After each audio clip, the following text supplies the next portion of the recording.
retiring from performing in 1986, they still had a fantastically creative and world-dominating 80s, helped by a now legendary performance at Live Aid in 1985.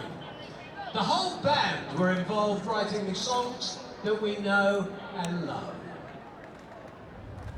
Normally there's a reason for writing something.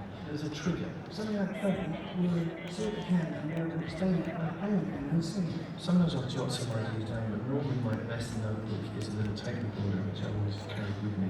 Not quite so easy for a drummer, so I'd have to either play it on guitar or I'd have to make a little demo. Queen have been a huge inspiration to many, and a global superstar even took a name from this next song. She is, of course, Lady Gaga. This is Radio Gaga.